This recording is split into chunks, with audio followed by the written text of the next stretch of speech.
자, 객관적 주의무를 제한하는 원리를 봅니다. 먼저 1번, 허용된 위험의 이론.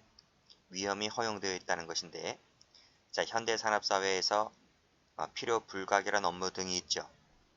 자동차를 운전한다든지, 공장을 운영한다든지, 이런 것처럼 전형적으로 결합된 위험은 행위자가 결과 회피를 위한 조치를 충분히 하였었다면 설령 사고가 났다 할지라도 이를 처벌할 수 없다는 이론이다는 거예요.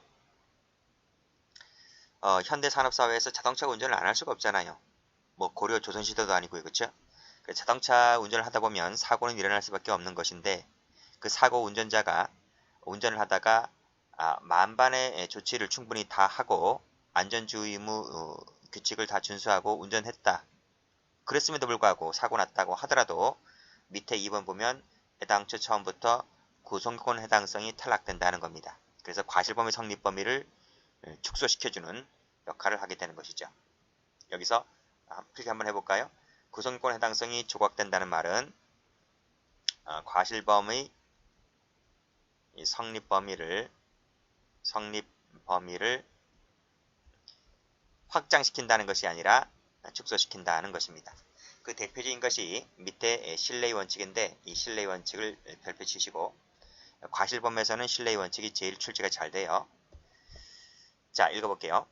스스로 교통규칙을 준수한 운전자는 다른 자들도 교통규칙을 준수할 것이라고 신뢰하고 운전하면 족하다.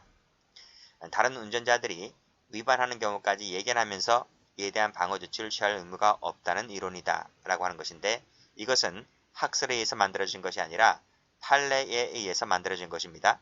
판례에 의해서 이 판례 등이 쌓이다 보니까 그 학자들이 나름대로의 체계를 잡아서 교재에 실은 겁니다. 여기서 노트 펴볼게요. 노트는 37페이지 펴보세요. 자, 1번 도로교통 나와 있잖아요. 자, 우리가 도로에서 흔히 볼 수 있는 것들입니다. 자, 여기 갑이라는 차량이 있죠. 갑이라는 차량이 운전할 때 지금 녹색이 들어왔잖아요. 녹색불이 들어왔기 때문에 이 녹색불을 신뢰하고 이렇게 운전해 가면 되는 것이고요. 반대 차선도 마찬가지입니다. 반대 차선도 녹색불이 들어왔기 때문에 이 녹색불을 신뢰하고 이렇게 운전하면 되는 것이에요. 이때 이 보행자 A가 있고 보행자 B가 있잖아요. 그러면 이 횡단보도에서는 지금 빨간불이 들어왔잖아요. 빨간불이 들어왔음에도 불구하고 갑자기 튀어 들어올 것이라고 이렇게 예상하면서까지 대비해서 운전할 필요가 없다라는 것입니다. 그래서 사고 났다 할지라도 이 갑에게는 운전자에게는 과실 책임을 지우지 않겠다는 거예요. 이것이 신뢰 원칙인 것입니다. 자, 하나 더 볼게요. 자, 이것은 교차로인데요. 자, 여기서 이 갑이라는 운전자가 지금 파란불이 들어왔기 때문에 이 파란불을 신뢰하고 이렇게 운전하는 것인데요. 파란불을 신뢰했습니다. 파란불을 신뢰하고 간다. 즉, 내 갈 길을 가는 것인데 좀 빨리 갑니다. 설령 과속 운전을 했다 할지라도 이 파란불을 신뢰하고 가는 것이에요. 자, 이때 운전을 할 때 이때 을이라는 차량은 이쪽 부분에 있는 거죠. 이 을이라는 차량은 지금 빨간불이 들어왔잖아요. 빨간불이 들어왔기 때문에 갑자기 좌회전할 것까지 예상하면서 주의 운전을 해야 할 의무가 없다. 설령 사고 났다 할지라도 이 부분에서 사고 났다 할지라도 이 갑에게는 과실 책임을 지우지 않겠다는 것입니다. 밑에 나와 있지? 을이 신호를 위반한 채 교차로를 가로질러 진행할 것까지 예상하면서 대비해서 운전할 필요가 없다는 것이 신뢰의 원칙이다 라고 하는 것인데 판례 보도록 하겠습니다. 자, 다음 페이지. 자, 성립범위 나와 있네요. 자, 과실범위 성립범위를 축소시켜준다. 여기 나와 있네요. 자, 적용범위 볼게요. 1번 도로교통과 신뢰의 원칙. 동그라미 1번 자동차와 자동차끼리. 자동차와 자전거. 이때 자전거라고 하는 것은 오토바이를 말합니다. 당연히 이 원칙을 적용하죠. 자, 문제는 2번인데 그럼 자동차 보행자의 경우는 어떨까? 철저히 적용하고 않지만 이 경우에 있어서 보행자를 할지라도 자, 고속도로에서 자동차 전용도로에서 육교 밑에서 횡단보도가 적색일 때 이때는 보행자가 들어와서는 안 되잖아요. 그때 사고 났을 때에는 운전자에게 과실범위 성립 범위를 인정하지 않는다. 그래서 이 네 가지 같은 경우에는 철저하게 신뢰 원칙, 보행자를 할지라도 신뢰 원칙을 지킨다. 이렇게 보시면 될 것 같아요. 팔라보겠습니다. 자, 빨간색으로 고속도로 동그라미. 밑에 고속도로 동그라미. 고속도로죠. 고속도로에서는 보행자가 나와서는 안 되죠. 그렇죠? 밑에 운전자로서는 보행자가 있을 것까지 얘기를 하면서 미리 예방하기 위해서 급정차 등의 조치를 취할 수 있도록 대비할 필요가 있다 없다? 대비할 필요가 없다 라고 해서 신뢰 원칙을 인정했습니다. 자, 고속도로 운행하고 있는 중이네요. 반대 차선에서 진행해오던 차량이 갑자기 중앙선을 침범하면서 들어올 것까지 예상하면서 미리 대비해서 운전할 필요가 없다 이런 말이죠. 자, 3번 교차로에 먼저 진입했습니다. 빨간색으로 동그라미 치시고, 자, 다른 차량이 자기보다 빠른 속도로 교차로에 진입하여 충격할지 모른다까지 예상하면서 이에 대비할 필요가 역시 없다. 그래서 이 부분도 신뢰의 원칙을 인정했다고 하는 것이죠. 자, 4번도 먼저 진입한 차량입니다. 동그라미 치시고, 먼저 진입한 차량은 우선 통행권이 인정된다는 겁니다. 자, 그런데 위 택시가 이 통행 순위를 무시하고 자기 앞으로 갈 것까지 미리 예상하면서 내가 미리 사고를 막을 주의 의무가 있다 없다? 미리 막을 주의 의무가 있다고 볼 수가 없다. 이렇게 봤습니다. 그래서 이 부분도 먼저 진입한 차량 같은 경우에 신뢰의 원칙을 인정했다. 이렇게 보시면 되겠네요. 그래서 1번, 2번은 고속도로고요. 3, 4번은 먼저 진입한 차량 얘기하고 있습니다. 자, 신뢰의 원칙이라고 하는 것은 반드시 고속도로에서만 일하는 건 아닙니다. 비포장도로라 할지라도 신뢰의 원칙이 적용될 수가 있어요. 그래서 승용차가 넉넉히 서로 마주보고 있는 곳 진행할 수 있을 정도의 너비가 되는 도로를 정상적으로 진행하고 있는 운전자로서는 밑에 줄에 특별한 사정이 없는 이상 마주오는 차량들도 교통법규를 준수할 것이라고 신뢰하는 것이 보통이므로 밑에 그 차가 중앙이라든지 좌측 부분까지 진행해서 올 것까지 예상하면서 특별한 조치를 취해야 할 의무는 없다. 그래서 이 경우의 사건에서도 신뢰의 원칙을 인정했다. 이렇게 보시면 되겠네요. 이런 질문을 찬찬히 읽어보세요. 읽어보시면 그대로 객관식 기출문제집에 나오고 있습니다. 자, 잠수교 노상이네요. 잠수교 빨간색 동그라미 치시고, 자, 이 부분은 자전거 출입이 금지된 곳이다. 비가 좀 오면요, 이 잠수교가 잠깁니다. 잠겨요. 그래서 운전자로서는 거기에 갑자기 자전거를 탄 운전자가 나타날 필요가 예견할 수가 없다라고 봤죠. 이 부분을 신뢰했다는 것입니다. 그래서 이 운전자가 자전거 운전자를 치었다라고 했을 때 과실 책임이 인정되지 않는다는 판례가 되죠. 7번 반대 방향에서 진행하던 자전거가 전방 5, 6m 지점에서 서행 중인 피고인 차량 앞으로 진입했다라고 했을 때 갑자기 이 사람이 이 피고인 차량 앞으로 진입하게 되는 거예요. 이것을 예상할 수가 있나요? 자신의 차량 앞으로 진입하는 것을 예상할 수가 없는 거죠. 예상할 수가 없다. 사고 났다 할지라도 이 운전자는 과실 책임을 지지 않는다는 것입니다. 자, 8번 5차선 도로 1차로를 신호를 받고 진행합니다. 빨간색으로 신호를 받고 진행한다. 동그라미. 라고 했을 때 이 운전자에게는 밑에 줄 오토바이가 나와서 맞은 쪽으로 가기 위해서 대각선 방향으로 가로질러 가는 것까지 예상하면서 진행할 의무는 없는 것이죠. 이 오토바이랑 사고 났다 하더라도 이 운전자에게는 과실 책임이 인정되지 않는다고 봤습니다. 자, 9번 제한 속도를 준수한다. 동그라미. 이 운전자도 마찬가지죠. 근데 갑자기 오토바이가 신호를 무시하고 갑자기 위 횡단보도를 무단 횡단할 것까지 이렇게 예상하면서 만반의 조치를 취할 의무는 없다. 이 부분을 지울게요. 이 부분을 지우고 이렇게 필요한 조치를 취할 의무는 없다. 이렇게 보시면 되겠네요. 그래서 이 운전자가 오토바이랑 사고 난 것 같아요. 그랬을 때 이 제한 속도를 준수하는 운전자에게는 과실 책임이 인정되지 않는다는 판례. 자, 10번도 운전자죠. 이 운전자가 야간에 무등화인 자전거를 치었습니다. 그러니까 불도 안 켜고 가네요. 불도 안 켜고 가는 자전거를 타고 차도를 무단 횡단하는 이 자전거를 치었다라고 했을 때 역시 이 운전자에게도 과실 책임이 인정되지 않는다. 자, 그 다음 두 줄의 황색 중앙선의 표시가 있는 도로를 운행하는 운전자입니다. 두 줄의 황색 중앙선 표지를 받고 직진하는 운전자는 밑에 줄 반대 차선의 차량이 중앙선을 넘어 자기가 진행하는 것까지 진입하지 않으리라고 믿는 것이 당연하잖아요. 근데 갑자기 이 친구가 중앙선을 넘어서 자기 앞으로 진행해서 사고 났다는 것입니다. 라고 했을 때 이 중앙선을 넘어서 자기 앞으로 진행하는 이 차량을 치었다고 했을 때 이 과실 책임이 인정되지 않는다고 봤어요.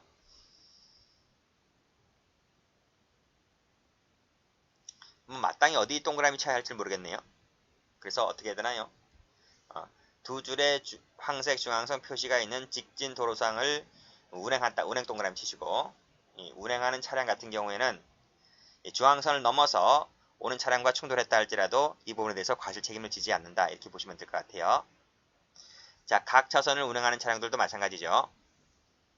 반대 차선에서 넘어오지 아니할 것을 신뢰하고 운행하는 것이기 때문에 근데 넘어왔다는 것입니다. 넘어왔다라고 했을 때 역시 사고 났다 하더라도 이 운전자에게는 과실 책임이 인정되지 않는다고 봤어요.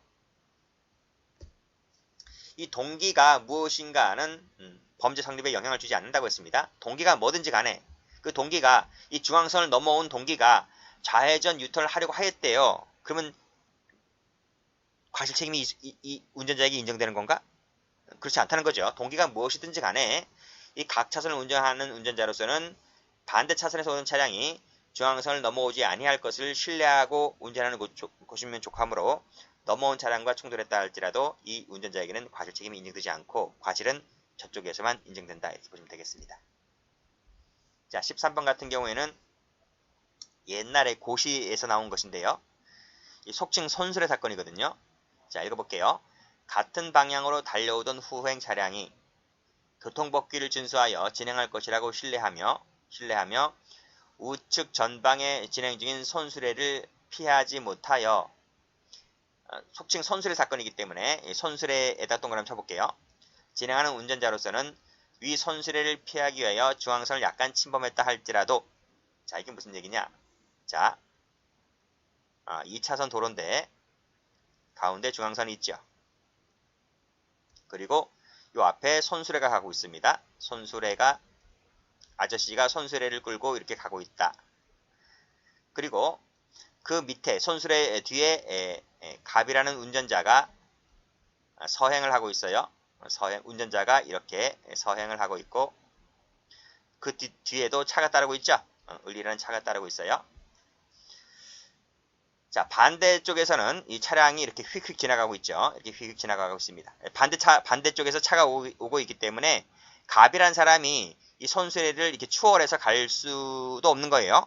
그 타이밍만 보고 있는 거예요. 타이밍만. 자, 그 타이밍만 보고 있는데 마침 차량이 오질 않아요. 차량이 오질 않는다. 오질 않는데 여기서 이 갑이라는 운전자가 이때다. 이때 빨리 내가 중앙선을 약간 침범을 해서 이렇게 앞으로 가야지 이렇게 생각하고 있는 겁니다. 그런데 그 생각을 을도 하고 있는 거예요. 을도. 을은 갑을 욕하겠죠. 왜 빨리 안 가고 왜 여기서 안 가냐라고 씨팔씨팔 거리면서 그렇죠. 그래서 보니까 저쪽에 차가 안 와요. 차가 안 오기 때문에 이 후행 차량이 역시 이 앞차를 추월해서 이렇게 추월해서 가고 있는 거죠. 가고 있는데 가고 있는 차이에 갑도 추월하고 가고 있는 겁니다. 그랬을 때 여기서 사고 났다는 겁니다. 두 차가 갑과 을차가 이 도로 한복판에서 추돌 사고 발생했다라고 했을 때 갑에게 과실 책임이 있을까? 이런 얘기죠. 근데 갑은 뭐라 그래요? 갑이 선행 차량이고 우리 후속 차량이잖아요. 그래서 세 번째 보시게 되면 갑으로서는 후방에서 오던 차량이 을 차량입니다. 동정을 살펴서 그 차량을 무모하게 추월함으로써 약이 될지도 모르는 사고를 미연에 방지해야 할 주 의무가 있어 없어요? 이런 방지해야 할 주 의무가 없다는 거예요. 그래서 그러니까 내가 앞차이기 때문에 뒷차가 나를 추월해서 이렇게 갈 것이라고 하는 것을 예견할 수가 없었다. 예견할 수가 없는 것이 아니라 그런 것까지 내가 미연의 조치를 다하면서까지 운전할 필요가 없다는 거예요. 그래서 이 사고가 난 결정적인 이유는 내보다는 밑에 있는 후속 차량에게 결정적인 이유가 있는 것이다. 이렇게 봐서 갑에게 과실 책임을 인정하지 않았습니다. 다시 한번 읽어볼게요. 같은 방향으로 달려오던 후방 차량이 갑과 을입니다. 교통법규를 준수하고 신뢰할 것이라고 운전하면 족하다고 하는 거죠. 그래서 손수레를 피하기 위해서 진행하는 차량의 운전자가 중앙선을 약간 침범했다 할지라도 이 후속 차량이 자기를 앞질러서 이렇게 중앙선을 침범해서 갈 것이라고 하는 것에 대해서 미리 예방 조치를 취해서 다 할 의무가 없다 할 것이므로 설령 사고 났다 할지라도 앞에 차량은 사고에 대한 책임을 형사 책임을 과실 책임을 지지 않는다고 하는 것이 판례입니다. 자, 14번. 자, 병행 운행하고 있다. 나란히 운행하고 있다는 것입니다. 읽어볼게요. 피고인 갑이 봉고 트럭을 운전하고 도로 2차선으로 피고인들이 버스를 운전하고 도로 3차선으로 나란히 운전하고 있을 즈음 도로 3차선에서 피고인들의 버스 뒤를 따라 운행하던 피고인 운전의 오토바이가 항상 이 오토바이가 문제입니다. 버스를 앞지르기 위해서 도로 2차선으로 진입하여 무모하게 나란히 운행하고 있는 버스와 트럭 사이에 끼어들어서 이 사이를 빠져나가려고 한 경우에 있어서 선행 차량이 속도를 낮춰서 오토바이를 선행하도록 해야 할 의무가 있어요? 없어요? 없는 거예요. 즉 속도를 낮춰야 할 의무가 없는 것이다. 따라서 오토바이가 무모하게 버스와 트럭 사이를 빠져나가려고 해서 사고가 났다라고 했을 때 이 앞차들은 뭐다? 과실 책임을 지지 않는다라고 하는 것이에요. 그쵸? 그래서 병행 운전 동그라미 치시고 빨간색으로 병행 운전하고 있는 차량 같은 경우에는 뒤에서 오고 있는 오토바이가 자기 앞을 가로질러 빠져나가려고 함에 있어서 속도를 낮춰야 할 주의 의무가 없는 것이다 라고 해서 과실 책임을 부인했던 사건입니다. 자, 15번입니다. 15번 보시게 되면 직진 및 좌회전 신호를 받고 가죠. 자, 16번을 보게 되면 녹색등을 신호를 받고 가죠. 그쵸? 이걸 신뢰하고 한다는 것입니다. 운전한다고 했을 때 이 신호를 받고 가는 사람이 제한 속도를 초과해서 운행한 잘못이 있다 손치더라도 16번도 초과 운행 밑줄 그시고 초과 운전했다는 잘못이 있다 할지라도 자, 16번 신호를 무시한 채 교차로를 가로질러 진행한 피해자에게 대한 업무상 과실치사 책임이 없다. 노트에서 보았던 그겁니다. 노트에서 보았던 이거죠. 그쵸? 갑이 파란불이 들어왔기 때문에 빨리 과속한 잘못이 있다 손치더라도 그쵸? 을이란 사람이 갑자기 신호를 위반한 채 갑자기 좌회전하는 것까지 대비하면서 방어조치를 취할 의무가 없다고 하는 것입니다. 사고 났다라고 했을 때 모든 책임은 을이 지는 것이지 갑이 지는 것이 아닙니다. 그런 판례. 자, 15번도 마찬가지죠. 직진 좌회전 신호를 받고 운전하는 차량이 이 운전자가 밑에 횡단보도 신호가 적색인 상태에서 반대 차선에 정지되어 있던 차량의 뒤편 보행자가 횡단보도에 건너오지 아니할 것이라고 하는 것을 신뢰하는 것은 당연하다. 그쵸? 그래서 지금 적색이 들어왔는데 지금 보행자가 횡단보도를 건너오지 않을 것이라고 신뢰하면 되는 거잖아요. 근데 이 보행자가 이 신호를 무시하고 들어왔다는 겁니다. 해서 사고 났다라고 했을 때 설령 이 운전자가 제한속도 초과해서 운행한 잘못이 있다 손 치더라도 이 사람에게는 과실 책임이 없다는 거예요. 두 가지 묶으시고요. 특히 16번은 출제가 잘 되기 때문에 거듭 말씀드리지만 별표 쳐보시고요. 이것은 인과관계 할 때에도 말씀드린 바가 있습니다. 자, 그 다음 17번 보게 되면 차량의 제한 표지 빨간색으로 동그라미 치시고 이거를 신뢰했다는 것입니다. 그래서 이 지점이 통과하는 운전자들은 그 표지판이 여의고를 계산해서 설치한 것이라고 믿고 운행하면 족하다고 하는 것입니다.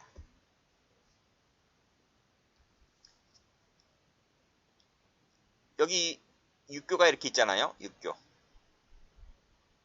육교가 있고 여기 도로가 있고요. 도로가 있고 여기 트럭이 이렇게 육교 밑을 통과하고 있을 즈음 육교 여기에 보면 제한 표지가 예를 들면 12m다 이렇게 제한 표지가 있다는 겁니다. 근데 트럭 운전자는 자기가 트럭에 짐을 싣고 갈 때 트럭의 밑에 바닥부터 천장까지 물건에 있는 높이까지가 예를 들면 11m였는데 그러면 우리 트럭은 이 육교를 통과할 수 있겠구나 라고 신뢰하고 운전하게 되는 것이죠. 그쵸? 그렇게 충분히 여유고를 잡아서 이 표지판을 설치했던 사람들이 여유고를 충분히 계산해서 샜겠구나 라고 신뢰하고 그냥 운전하게 하면 되는 것인데 이 계산을 저쪽에서 잘못한 것 같아요. 그치? 그래서 통과했는데 큰 사고 났습니다. 큰 사고 났다라고 했을 때 이 트럭 운전자에게는 과실 책임이 없다고 했던 거죠. 그래서 이 도로 표지판을 신뢰했기 때문에 그렇다는 겁니다. 18번에서 자동차 전용도로 동그라미, 19번에서 자동차 전용도로 동그라미, 20번에 고속도로 동그라미, 21번에 적색 동그라미 쳤어요. 자, 다시 18번 가보시면 자동차 전용도로는 자동차만이 다닐 수 있는 공간이잖아요. 보행자가 나오면 안 되는 거죠. 그걸 신뢰하고 운전하는 거잖아요. 근데 갑자기 무단횡단하는 이 보행자가 나타나게 됩니다. 이거를 미리 예상하면서 급정자할 수 있도록 운전해야 할 주 의무가 있어요, 없어요? 없는 거예요. 사고 났다라고 했을 때 운전자는 과실 책임을 지지 않는다고 하는 판례입니다. 자, 이 19번에 보시게 되면 전용도로도 마찬가지죠. 그 다음 20번도 고속도로 나왔네요. 도로 양측에 휴게소가 있다 손 치더라도 보행자가 있으면 안 돼요. 보행자가 없다는 것을 없다는 것을 신뢰하고 운전하는 것이다. 그래서 보행자가 나타나서 사고 났다라고 했을 때 운전자에게는 과실 책임을 지지 않는다는 판례입니다. 횡단보도 시도가 적색입니다. 그렇죠? 그럼 보행자가 건너오지 아니할 것을 신뢰하고 운전하는 것이다. 근데 갑자기 건너옵니다. 사고 났다 하더라도 운전자에게는 과실 책임이 없다는 거예요. 20번에 빨간색으로 육교 및 동그라미 또 마찬가지죠. 그렇죠? 보행자가 육교가 있는데 육교를 건너가겠지. 육교를 놔두고 가로질러 가는 사람들이 꼭 보면 있어요. 그렇죠? 근데 운전자는 육교가 있기 때문에 보행자가 이쪽으로 건너지 아니할 것을 신뢰하고 운전하면 좋다. 근데 갑자기 불의에 뛰어드는 보행자를 치었다라고 했을 때 이 사람에게는 업무상 과실 책임이 없다고 봤습니다.